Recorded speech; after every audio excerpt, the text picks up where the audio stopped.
કરવામાં આવ્યું છે। ત્યારે આજે જાણીએ આ પેલેસની ખૂબીઓ વિશે, તેના ઇતિહાસ વિશે અને તેની રોયલ સગવડો વિશે।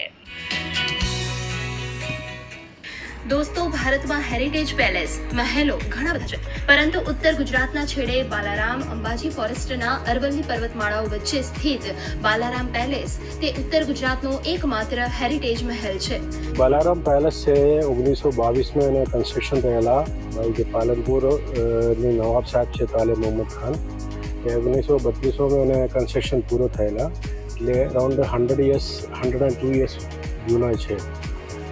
તો અત્યારે અહીંયા બહુ ઘણા બધા એક્ટિવિટી શરૂ થાય છે, લાઈક ડેસ્ટિનેશન વેડિંગ છે, બાકી લોકલ ગરબા અને પ્રોગ્રામ છે, કોન્ફરન્સ થાય છે, બિઝનેસ કોન્ફરન્સ, ફોરેન ટુરિસ્ટ વધારે અહીંયા આવીએ છે બિકોઝ આ હેરિટેજ પ્રોપર્ટી છે।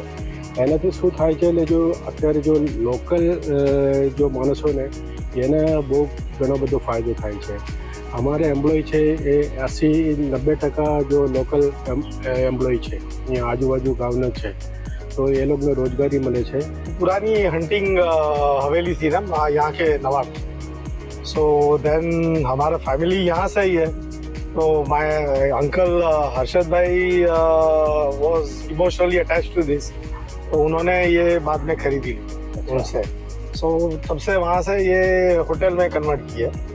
So I think the tourists are coming here in this area. It is one of the nicest hotel or the nicest hotel. यहाँ ऐसे कुछ है नहीं। આ મહેલ નવાબી આર્કિટેક્ચર ધરાવે છે તથા તે નવશાસ્ત્રીય અને બેરોક સ્થાપત્ય શૈલીમાં બનાવવામાં આવ્યું છે। આ પેલેસ એક સમયે પાલનપુરના લોહાની નવાબનું શિકારનું સ્થળ હતું। તેની આસપાસ લીલાછમ બગીચાઓ અને ડિઝાઇન કરેલ ફૂલોની વાડી છે। एक जो रजवाड़ा था, जो अपनी हिस्ट्री रही है, जो अपनी लेगेसी रही है, जो अपने साथ में है, तो उसको आके सब लोग देख सकते हैं, सबको एंजॉय कर सकते हैं, जो पहले अवेलेबल नहीं था किसी को। आज तो हमने डेमोक्रेटिक इंडिया में रह रहे हैं, तो ये अपनी जो हेरिटेज है और जो अपनी लेगेसी है उसको क्यों ना अपने देखें और अच्छी तरह से उसको एंजॉय करें।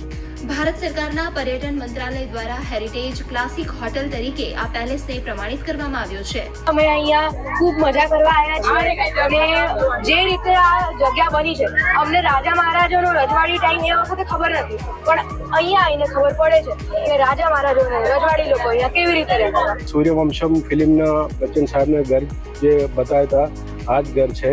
એના સિવાય દિલ હે તુમ્હારા, હામિદ, રાજી ઓલવેઝ ખુશ અને મોદી સાહેબને જો વેબ સિરીઝ છે CM to PM, એ બધું અહીંયા શૂટિંગ થયેલા છે। સમગ્ર ગુજરાતમાં બેસ્ટ હેરિટેજ પ્રોપર્ટી છે, બરાબર। કુદરતી પ્રાકૃતિક દ્રષ્ટિએ સમગ્ર રાજ્યમાં આવું લોકેશન ઘણી બધી ઓછી જગ્યાએ છે, બરાબર। સતત 2 વર્ષ બેસ્ટ હેરિટેજ પ્રોપર્ટીનો એવોર્ડ પણ અહીંયા મળેલો છે। તો અમે સ્વિમિંગ બધું જ કહી શકીએ, અહીંયા બહુ જ સારું રાજા મહારાજ જેવા ફીલ આવે। અહીંયા અમે બધું જ કર્યું છે, અહીંયા બહુ જ મજા આવે। બગીચો છે બહુ જ સારો છે, અહીંયા મેંગો પણ ગ્રો થાય છે, જોઈને બહુ બસ નેચરને જોવામાં મજા આવે છે ને। એ લોકોનો બહુ બધો પ્લાનિંગ છે અત્યારે રૂમ વધારવાનું છું કે અમે રૂમ ઓછો પડે છે અત્યારે, કેમ કે ડેસ્ટિનેશન વેડિંગ વગેરે જો મોટી મોટી કોર્પોરેટ ઇવેન્ટ આવે છે એના માટે રૂમ ઓછો પડે છે, તો એટલે એ લોકોનો રૂમ ડેવલપ કરવાનો, પછી ફેમિલી માટે એક્ટિવિટીઝ બધું વધારવાનું એ લોકોનું પ્લાનિંગ છે। આમ આ બાલારામ પેલેસ રિસોર્ટ વ્યસ્ત જીવનમાંથી વિરામ લેવાનું સ્થળ છે, જે શાંતિપૂર્ણ અને પ્રદૂષણ મુક્ત વાતાવરણ પ્રદાન કરે છે, સાથે જ આપણને ગુજરાતની ધરોહરની ઝાંખી પણ કરાવે છે। ગુડ ન્યૂઝ ગુજરાત માટે બનાસકાંઠાથી મહેન્દ્ર અગ્રવાલનો રિપોર્ટ।